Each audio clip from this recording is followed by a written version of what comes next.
Alright, so today we're going to be taking a look at the CCM Caterpillar D10 in 1/48 scale. This model is no longer produced by CCM, but you can still find it at all your major retail or some of your major retailers. I believe 600 of them were made, or something like that. I have 357 out of 600, and overall, you're gonna see it's a fairly nice model. So starting off with, we're gonna look at some of the details on the model. And the first thing that you can see here is there's perforated guarding around your exhaust. The model does feature all metal handrails, which is nice. Coming to your sprocket, it's fairly detailed. You can see all the bolts and everything that would hold the cover on.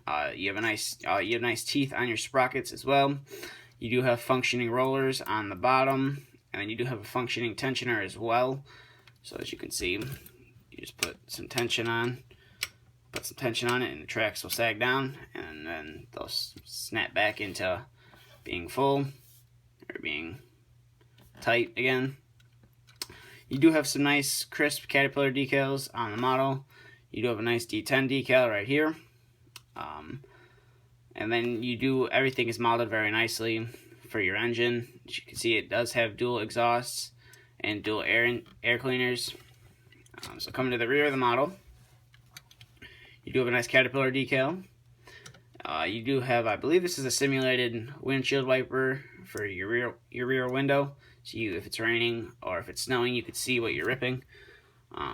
You do have some nice simulated lights on both sides as well. The ripper it's nice. It's a nice piece. As you can see, it is. I believe they are friction rivets, so they're friction riveted in. But the ripper itself is a separate piece. I'm not sure how many holes are drilled. I know there's at least 2 holes drilled into the ripper. So if you wanted to adjust the shank height or how many shanks you had in the ripper total, you can do that by tapping out all the friction rivets. I'm personally not going to do that. It's just time consuming, and I like the position of the shanks right now. Coming to this side, you do have a nice fire suppression unit here. Some nice metal handrails all around the model. You have a nice D10 decal right there, same as the other side, and you have a nice D10 decal or a cat decal right here. And then you do have another guard for your exhaust right there. I'm not sure how well you can see into the cab, but from that angle you can see some levers have been modeled. There's a good amount of detail in the cab. Everything that would be there is in there or has been modeled into there. Sorry, I can't get a better view in the lighting and everything. But we'll take a look at the front here. You do have some simulated work lights here as well. Another thing, you do have some work lights here as well. You do have a metal radiator cover right here, and it is etched through as well. It's all the way etched through. I'm not sure how well you can see it, but you can see into where the engine is, and then there's a radiator behind it. It's kind of why it's hard to see, because you have your radiator grill here, and then the radiator's actually behind it, modeled in black as well. And then just the top of the model, you do have some nice hydraulic lines that run to your cylinders, your dual exhaust. This is the updated D10. And you do have your nice air cleaners right there. So we're gonna zoom out here and we'll get some of the functionality of the model. So your blade will go up to about there. If you move the cylinders, it'll go up just a little bit more. That's how far your blade will go up. It will come out, it'll tilt that far, and it'll come into there if you have it this high. But if you lower it down just a little bit, it will tilt in more. It's just the cylinders kind of conflict with a part of the blade, so you can't get a full degree of tilt. But the cut angle, or the dozing angle, is fairly great. That's about as far as it'll go down. So it'll lift the front part of your tracks up off the ground, which is nice. And then we'll push that back down. So we're going to get to some of the ripper functions.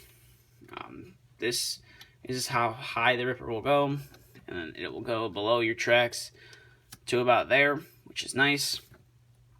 And it is it's all kind of linked together, so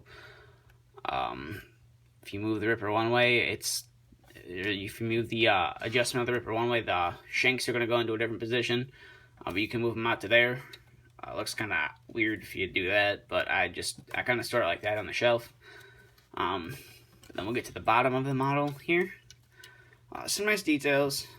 You do have a nice CCM detail right here, or logo imprinted into the model, and I said 357 right there. You do have a nice, this is a bar mixed so you could angle your blade. I'm not going to show you that function. The tracks are independent, so they aren't linked together.